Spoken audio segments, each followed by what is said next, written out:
ఒంటరినైపోయాను, ఇక ఇంటికి ఏమని పోను. ప్రస్తుతం ఇదే పాట పాడుకోవాలి బైరెడ్డి సిద్ధార్థరెడ్డి. వైసీపీ అధికారంలో ఉన్నప్పుడు ఈయన గారి బిల్డప్కు అడ్డు అదుపు లేకుండా పోయాయి. వంది మాగుదలతో విపరీతమైన ప్రచారం చేయించుకునేవారు బైరెడ్డి. ఎమ్మెల్యేను డమ్మీ చేసేసి తానే ఎమ్మెల్యేగా చలామణి అయ్యేవారు.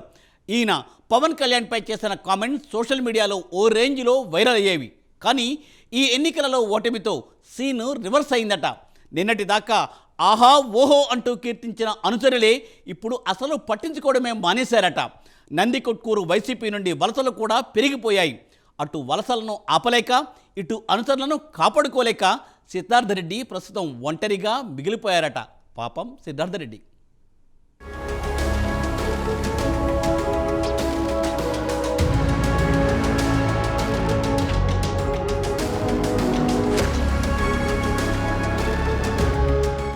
వైసీపీ హయాంలో బైరెడ్డి సిద్ధార్థరెడ్డి హంగామా అంతా ఇంత కాదు. మంచి మాస్ ఇమేజ్తో యువతరానికి ఆదర్శం అన్నట్టుగా ఆయన వ్యవహార శైలి ఉండేది. చుట్టూ మంది మార్బలంతో సోషల్ మీడియాలో హైప్ క్రియేట్ చేసేవారు. యూట్యూబ్ ఛానళ్లకు ఇంటర్వ్యూలు ఇస్తూ నిత్యం ప్రచారంలో ఉండేవారు. యువనేత అంటే ఇలా ఉండాలి అనేటట్టు ప్రచారం కల్పించుకునేవారు. వైసీపీలోనే విపరీతమైన క్రేజ్ సొంతం చేసుకున్నారు. అయితే అదంతా గాలి బుడగే అన్నట్టు ప్రస్తుతం బైరెడ్డి సిద్ధార్థరెడ్డి పరిస్థితి మారింది. ఇప్పుడు ఆయనను పట్టించుకునేవారు కనుమరుగయ్యారు. వెంట నడిచేందుకు సైతం అనుచరులు ఇష్టపడడం లేదు. రాష్ట్రంలో వైసీపీ ఓడిపోవడంతో ఒక్కొక్కరు సిద్ధార్థరెడ్డిని వదిలేసి ఇతర పార్టీల్లో చేరుతున్నారు. చివరకు ఒంటరిగా మిగిలిపోయారు సిద్ధార్థరెడ్డి. ఆయన పరిస్థితి చూసి ఇప్పుడు అంతా జాలి పడుతున్నారు. సోషల్ మీడియాలో సైతం సెటైర్లు పడుతున్నాయి.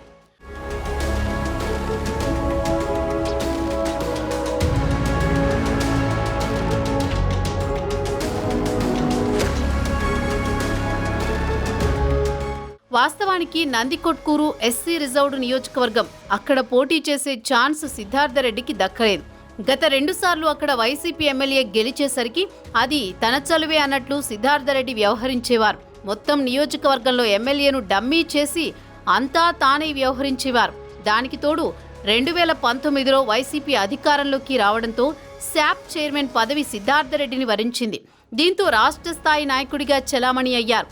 కానీ ఇప్పుడు పార్టీ ఓడిపోవడంతో, పవర్ చేజారిపోవడంతో చుట్టూ ఉండేందుకు కూడా ఎవరూ ఇష్టపడడం లేదు.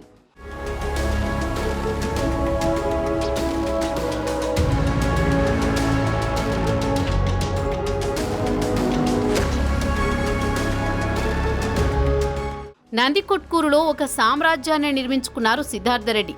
అయితే ఆయన బలానికి మించి సోషల్ మీడియాలో ప్రచారం జరిగేది. ఓ రేంజ్లో ఆయన గురించి ఎస్టాబ్లిష్ చేసేవారు. సోషల్ మీడియాలో హైప్ క్రియేట్ అయ్యేది.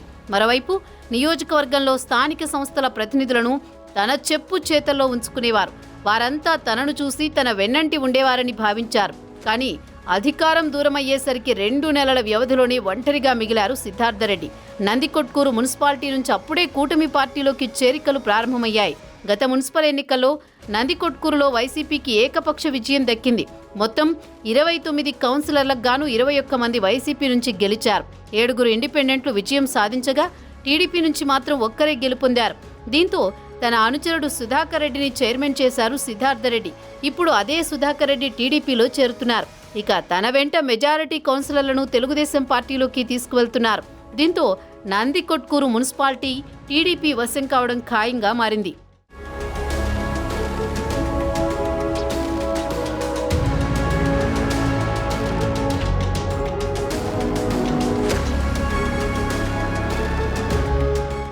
బైరెడ్డి సిద్ధార్థరెడ్డి కేవలం వైసీపీ ఇన్ఛార్జిగా కొనసాగారు. శాప్ చైర్మన్ గా మాత్రమే నామినేట్ అయ్యారు. కానీ బైరెడ్డి సిద్ధార్థరెడ్డి బాబాయ్ బైరెడ్డి రాజశేఖర్ రెడ్డి కుమార్తె శబరి నంద్యాల ఎంపీగా గెలిచారు. ఎన్నికలకు ముందు టీడీపీలో చేరారు. నంద్యాల టికెట్ దక్కించుకుని ఎంచక్కా పార్లమెంటు సభ్యురాలు అయ్యారు. కానీ వైసీపీ ఆవిర్భావం నుంచి బైరెడ్డి సిద్ధార్థరెడ్డి కనీసం ఎమ్మెల్యే కూడా కాలేకపోయారు. ఎన్నికల్లో జగన్ పెద్ద ఎత్తున అభ్యర్థులను మార్చారు.